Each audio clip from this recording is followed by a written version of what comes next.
Welcome to Reading the Green and our golf DFS show. It's Tuesday, April 4th, Masters Week. My name is Mike, Jordan, and Kyle. You are dressed so nice this afternoon. Well, we are recording a little earlier, so the workday just concluded. But I've also been battling something a little bit. We're going to call this my Michael Jordan pod. I got a little Pepto here at my side to try to help me through this bad boy. Your work attire is normally the red hoodie under the sport coat. You're not a tech pro. The red hoodie was added because I was cold, and then I keep a sport coat by my desk, and I threw that on because I'm still cold. So, well, we got the of course we got our Masters preview. We don't have to spend a lot of time on the Valero. Kyle and I were just chatting about it pre-pod. Not really an interesting tournament, not an interesting result, not an interesting golf course. So, any thoughts? Can we cover the one and done pool, because I finally got a winner? Ooh, Connors. Three of us picked first. Pick the winner. I'm now. No, of course. I'm now in third place. Hey, that's all it takes. See, there's hope. There's hope. And I feel like I lost a little touch with the one and done because after the break for the match play. But yes, of course, let's run through some stuff, and then let's come back and we'll spend the next 25 minutes on Masters. But so one and done, Jordan, you were part of the group. Who else who else had Corey Connors? Yes, we had Captain America and Champles. All right. There was also congrats. Quite a few. There was 10-ish zeros this week. A lot of. Well, I had Davis Riley, and he shot about 1,000. Davis Riley. Yep. Well, congrats to the one and done winners this week, and make sure you get those Masters picks in. It'll be interesting because live players are available this week and in any major this year. Patrick Reed all day. I really like Taylor Gooch this week. Not gonna lie, pick him one and done. I like a good Gooch too. Listener League. We had Arano M2 finished second last week, finishes in first this week, so certainly heating up for Arano M2. I picked up second place. I felt pretty good about that. I was trailing in holes remaining, and you know what, Kyle, this is for you. I stopped using the narrative lineups. I think you called me out for that last week on the pod.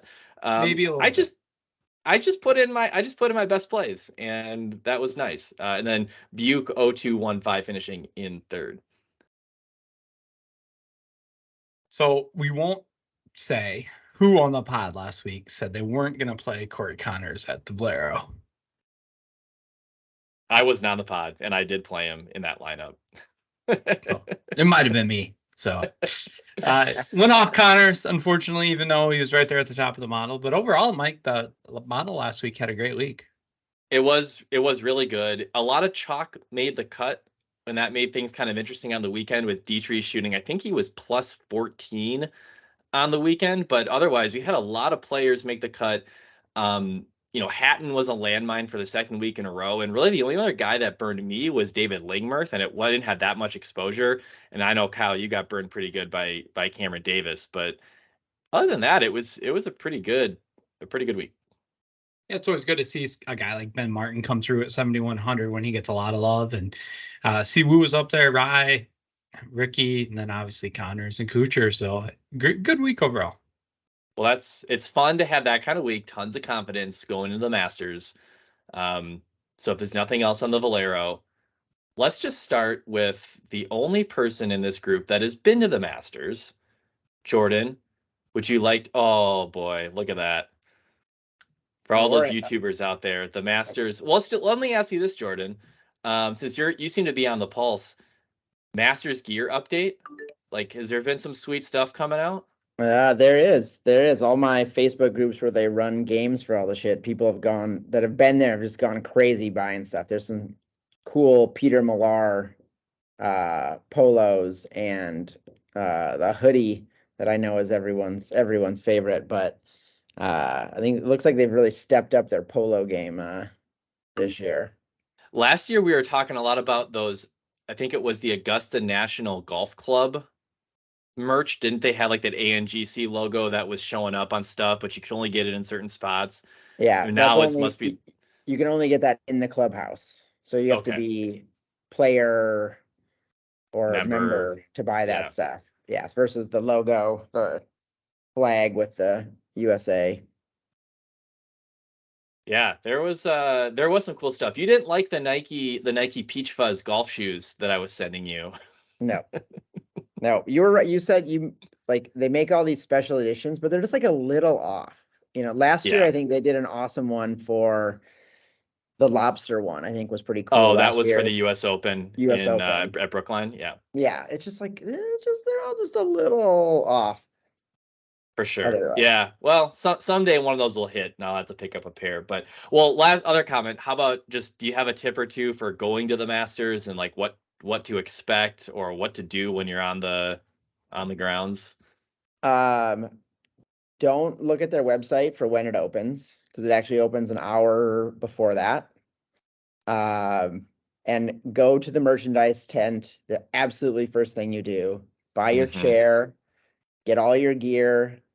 They walk you to a UPS store that is set up to mail it all home, and then take your chair and go set it down somewhere. Kyle looks like he's gonna barf. I'm good. I'm good.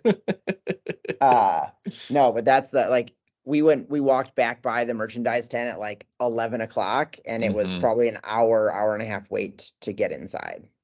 But we walked directly in at 7 a.m. So that's awesome. Do that immediately for sure. I think you texted earlier this week and just said, I wish I would have bought more stuff when I was there. Yeah, I had like a $600 tab and I wish I would have bought more. It's your only chance, really. And Jordan, remind me, what day of the week were you there? Thursday. And it was the year Tiger won it. Yeah. So it was a pretty awesome year. Super cool. I do know we have some listeners there this week. G Bentley, who usually plays in the listener league, is going to be on the ground on Wednesday for a practice round. So that's pretty cool. I'd love to get some listener content on our Twitter. So let's make sure we follow up and get some on the ground reporting. But before we get into the DFS preview, I feel like there's a couple of topics we need to cover off on. First, the insane amount of Reignmakers pack ripping that we were doing today. I think I opened up like 20 some new cards based on the free starter pack that came out and the rares and the cores that we won in various contests last week. Plus the booster drop they did today that was like, kind of had everyone's heart rate going. Where do you want to begin? It was not that great a day for myself or Jordan from an opening standpoint.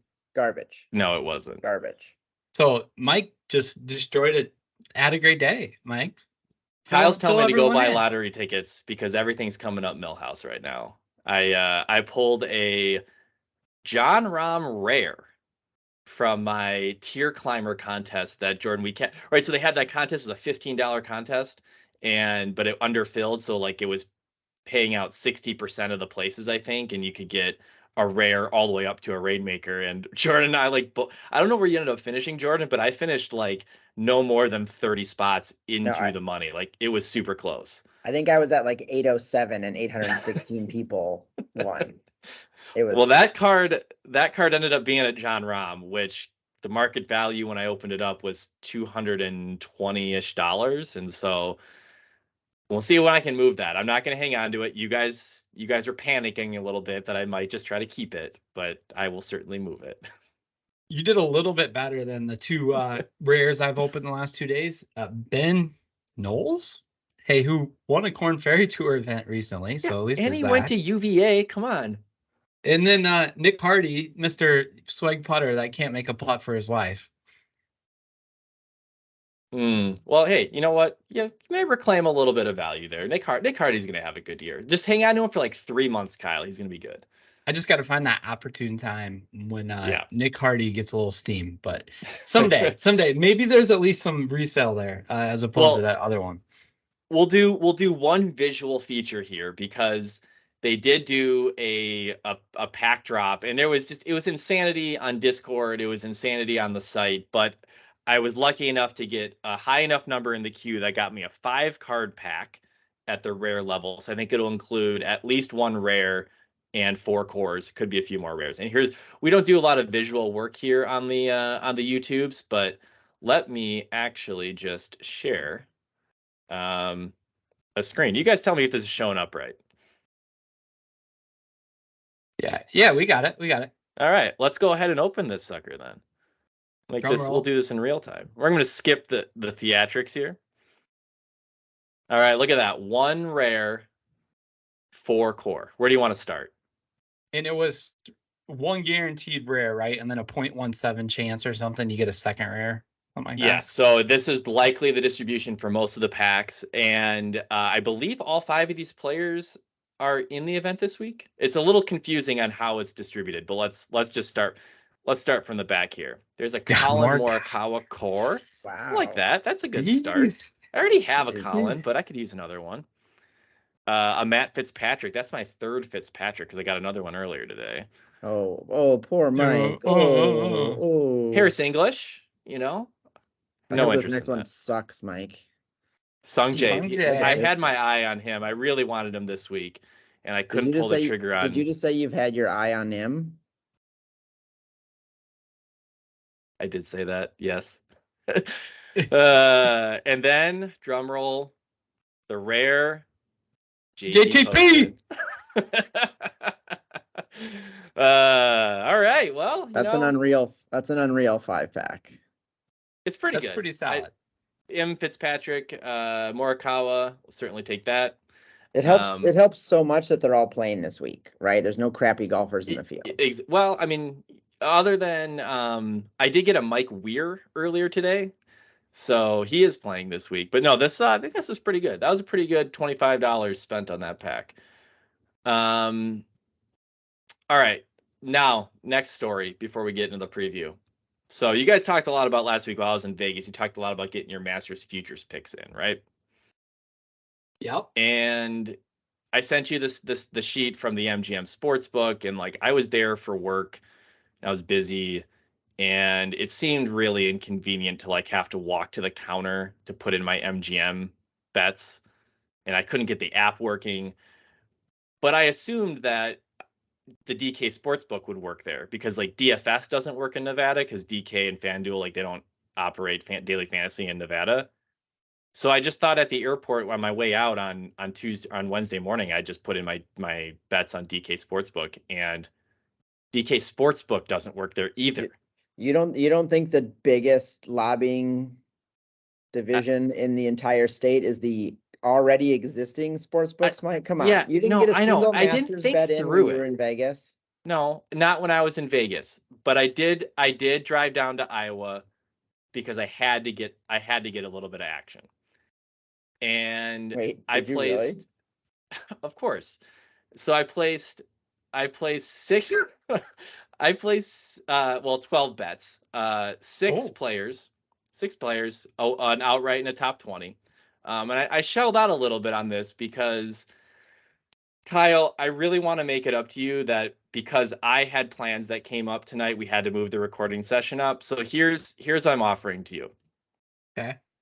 I will split my profit with you this week. I'll split my profit with you, whatever I make on this card.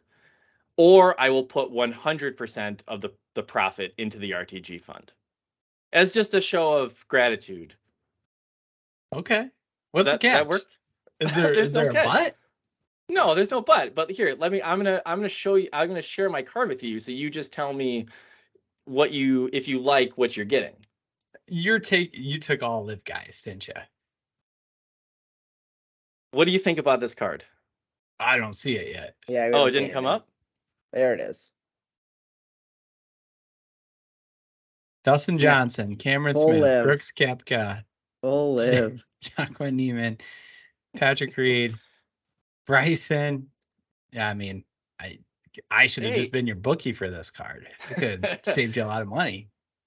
It was an expensive endeavor, but look, I think that if this happens, I actually want to make some money off. 'Cause I'll be pretty pissed if any of this actually happens. We'll make a little bit of money off it, and I'd love to share it with you guys. I'm glad Liv can contribute some of their billions to the RTG fund potentially. I thought you would have been shirking the blood money here.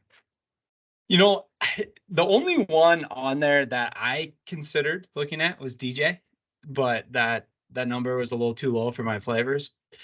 But I don't like the other guys this week. Call me crazy. You're not crazy. My thought is if I feel like a handful of them should be able to finish top 20 in essentially a 70-person golf tournament. But we'll see what happens. So with that, that's quite the dedication to the bit there, Mike. I appreciate it. You're welcome. You're welcome. We know how well your bit lineups go. I know, but look at this. I'll have a really nice Masters weekend if none of this pays out, and it would have been, like I said, an expensive gimmick. But I wanted to show of good faith to Kyle for disrupting the plans here. I appreciate it. Well, all right. While we're on bets yet, should I just throw out my card? Go ahead. Why don't you give us a real betting card for the Masters this week, and then we'll do the DFS preview. I went 2 units at the top of the board. Well, not the top of the board, but at my shorter odds guys. Tony Finau at 20 and Xander at 22. Doing some traveling, so I didn't get the early Monday odds, but I'll take it. Back those up with top 10s, and then as normal, first round leader. I took Hideki at 40, and I bet a live guy, Mike. I took Taylor Gooch 130 to 1 and top 20 for a plus 300. After I talked him up at the beginning of the pod. Well, he also did rise to the top, and one of the things I was looking at this week, so I did go there. But my favorite bet of the week is the Jordan Special. He introduced us to these last year, but I took Xander as a winner without Rory, Scotty, and Rahm. Ooh, 16. Okay. So if Xander wins, I'm gonna have a hell of a week. There you go. I like that. I mean, I can get behind Xander at the Masters, and a little more experience under his belt. He's got good course history. I think it's a good spot to start. All right, Augusta National, Scotty Scheffler, defending champion. Field strength is good. Recall that the Masters cut rules are top 50 in ties. I think there's 88 golfers in the field this year. And keep in mind that about 13 of those will be pretty non-competitive, a handful of amateurs and a bunch of past champions. But top 50 in ties, expect a lot of made cuts across your fantasy lineups. So 5 of 6s, 6 of 6s isn't really all that special because 2/3 of the field is going to make the cut. And there is no 10-stroke rule, as we were reminded a couple weeks ago. That they got rid of that during the COVID era tournament. So top 50 in ties. Kyle, what does your model research tell you does well at Augusta National? You need a little length off the tee. I'll be curious, especially this week, how things play out with they lengthened 2 holes, I believe, and supposed to be pretty soft. So I think additional length would help from that regards. And then just like most elevated high-end events, ball strikers are going to do well. But if you're not throwing darts, you have to be good around the green, which can be really tricky with the shaved runoff areas. I think you can make up for some misses around the green if you're exceptional there. Cam Smith last year, for example, right? I think he ended up finishing 3rd, but he hung around with some of those impressive chips. And then obviously Scotty made the one early on Sunday that propelled him to victory. So I think it's a pretty straightforward week relative to some of the other ones where you might get a little bit more crazy if you're building a model with a different type of things in there, not missing left, not missing right, all that kind of stuff. It's just, you're going to have some great golfers. Weird, right? I heard a couple of interesting comments in some of the prep content I listened to. One, obviously, like, we know that course history is super sticky here. So guys that play well. Guys that don't play well haven't really figured it out. I don't think it doesn't mean that a guy playing his 2nd, 3rd, 4th Masters can't get around. It's just, there is so much knowledge with these green complexes. Like Jordan, I know that, like you said this before, like they are so crazy, and TV doesn't do it justice, like how big and deep some of those bunkers are. Yeah. So Yeah. The whole course is that way, right? yeah. I mean, it's like when you know what after I played Interlaken here with you, right? Like you're in the middle of the fairway and you don't have a good lie, right? Your feet are above the ball, your feet are below the ball, you're uphill, you're downhill, right? There's, the courses we usually play, if you're in the A little fairway, more straightforward, yeah. you're good to go. This is not that way anywhere on the course. The Kyle, other have you thing, looked at the weather for the weekend also? Garbage. It's going to be almost 90 on Thursday and a high of 50 on Saturday with rain. people are talking about a Monday finish here. Yeah, it's supposed to rain Friday, Saturday, Sunday. So Yeah, I've I seen some people take the avoid Monday finish bet. Yeah, avoid weather draws, I think, would be, just given the chance of delay. I would avoid weather draws unless you're playing a showdown and you have a little bit more a chance to kind of guess what the weather's going to do. The only other thing I was going to say about that I thought was interesting about Augusta was that it rewards defensive putting. And so guys that just aren't all that aggressive, maybe aren't that good of putters, like the greens are tough, but they, like, I think this was Gaiman was talking about Corey Connors and just how defensively he putts, that actually sort of rewards someone at Augusta because the greens are so tricky and you don't have people like taking runs at 10 footers and all that and having putts get away from them. So Corey has obviously had great course history at Augusta, and I'm curious if that's one of the reasons why. Yeah, that's very interesting. And it would make sense given Corey or Connors as that comp, just because you mentioned the great course history here. I mean, he has 3 straight top 10s, 10th, 8th, and 6th. Yeah. Yeah. Well, Kyle, why don't you give us the rundown of the RTG model and a couple of plays of interest? I don't think this will surprise anyone, but Scotty Scheffler is leading the way at this point. 11,100 in salary this week, but garnering 60% of the mention share and very strong MPI at this point in time. Kind of who's who of a little bit of everyone on him. Sobel, Action Network, Rick Gaiman, Coach Esser over at The Athletic, and Pat Mayo as well. So it's going to be a lot of interest there, but a lot of ownership there. I don't think that's going to surprise anyone either. So it's just whether you think at the top of the board, you want to go along with the pack or try to pivot.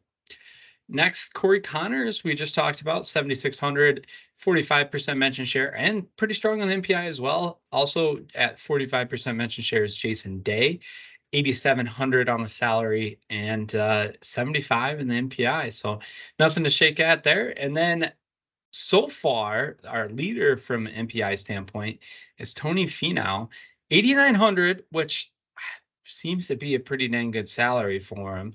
40% mention share, but he is perfect on the MPI at this point in time. I don't know what I haven't decided what I want to do with Finau yet, but if he's going to be 100 on the MPI, that signals we have to play him, right? It depends on how many ankles he dislocates during the par 3 contest. Is probably what I'm looking for on Wednesday. And if you're wondering what's driving the good numbers for him so far, Gadula at number 5, Mike McClure is on him as well. So that could change if Matt McKay, Fantasy Pros, who's ranking pretty high for us lately, and Selinsky at Fantasy Labs coming tomorrow off him. But so far in time, he's number 1 on the MPI. So for my plays, I am going to start cash lineups a lot with Scotty. That represents some challenges, but I don't, at the top of the board, just the safety there from a cash perspective, I don't think I can stay away. My next click a lot of times, and you'll notice a theme for me here this week, but is Xander. He's 9,000 in salary perspective, 20% mention share. He's in the green MPI for us as well, which has been a freaking money place to be. And, we mentioned the course history here. He did miss the cut last year. But prior to that, third, and we talked about that last week. He had the water ball towards the end that really sunk him. But he was 100% in contention in 21, 17th and 2nd the starts prior. So I'm going to write off last year. and I think we see the good Xander from the latter part of last year and first part of this year come through. So I'm going to go there. Jordan, guys, you want to add? People are interested in?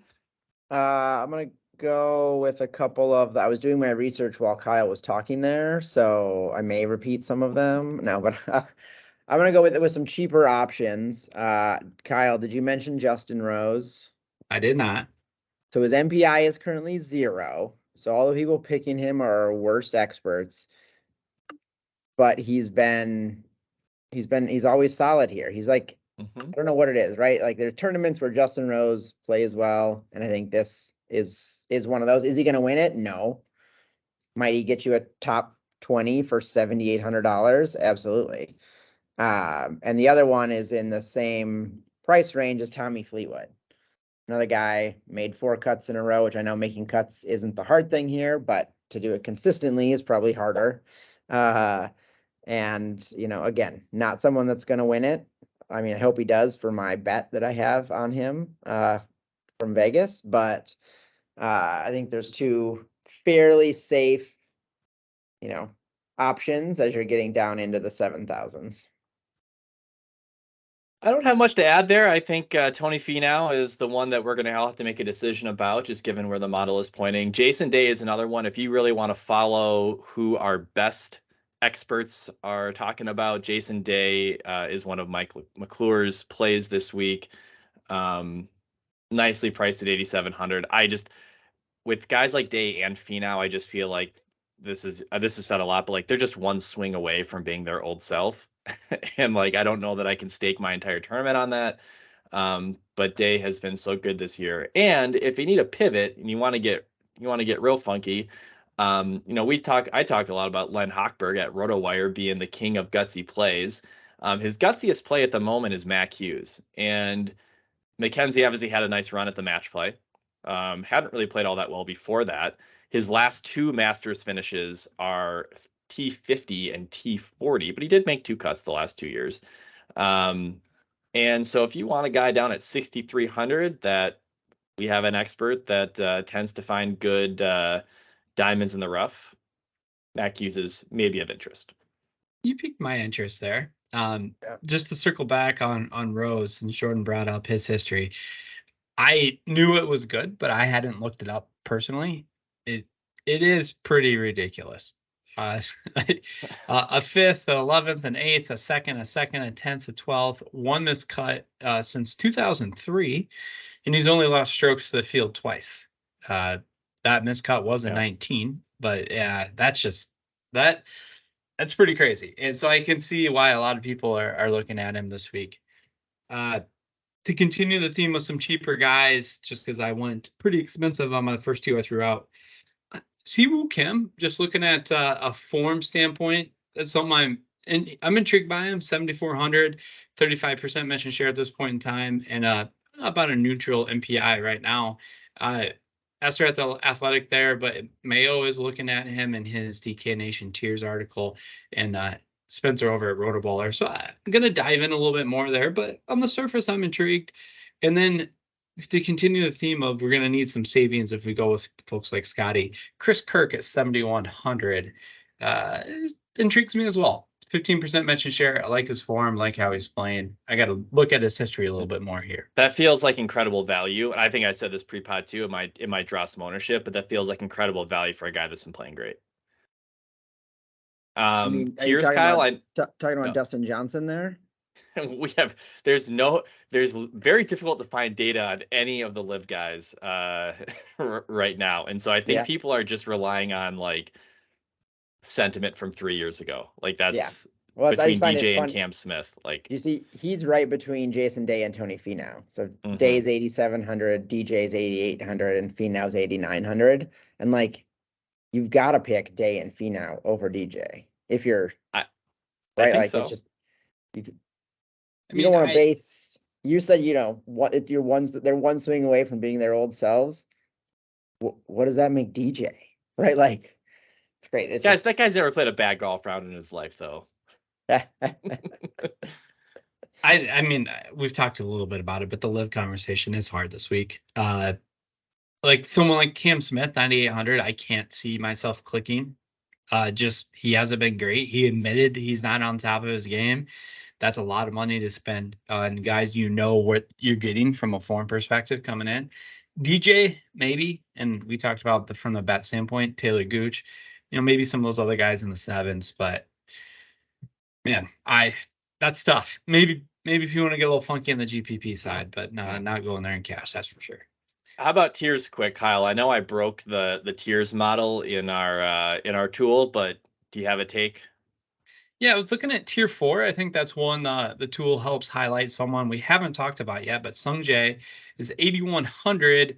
Again, has some great course history here, and we talked about how sticky that is. That's 35% mention share at this time. There is some other people there that I think are going to draw some interest. Victor Hovland, Cameron Young, and Sam Burns. But for me, I like Sung Jae relative to those others for some of the reasons we've talked about on what we're really looking at Augusta. Yeah, I've heard a lot of sort of dark horse talk for Sung Jae this week, but I haven't really seen him show up at the majors. But he's a pretty safe play in general, based on how he plays. All right, name game. Now, Jordan, Kyle and I had to go through this. There was only one player of all the players drafted in the name game last week. One player made the cut. And that was Matt Kuchar. And he was on my old guys team. So essentially by default. Nice work. Essentially by default. Mike won with his other member of Team Old Guys, Davis Love III, withdrawing after the first round and contributing a whole 0.5 points. Yeah, so I had the highest and the lowest of the name game participants, but that's all that mattered. But I put the game together this week anyways in preparation, and it wasn't really Masters theme. I actually had, well, it kind of is. But is there a country song that's called like One Beer, One Shot, One Whiskey? Does that ring a bell? Yeah, I mean, it's George Thorogood, right? I don't know if it's necessarily a country song, but all right. So this name game iteration is going to be called One Champ, One First Timer, One Amateur. So they are 3-person teams that each feature a former champ, a first-time Masters participant this year, and an amateur.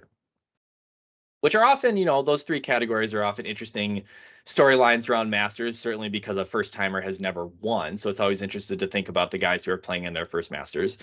So your teams, your options are going to be, and the salary here is all within 2,000, but it got a little tough because Scotty is part of this. So Spieth, Taylor Moore, and Ben Carr, as Ben Carr is your amateur. Scotty Scheffler, Adam Svensson, and Aldrich Pottgeiter. Dustin Johnson, Sahith Theegala, and Gordon Sargent. People are talking about Gordon Sargent, by the way, with like 200-mile-an-hour ball speeds and didn't hit a club longer than a 9-iron on any par 4 during his practice round. Just FYI. And then your last team, Hideki, Kurt Kitayama, and Harrison Crow.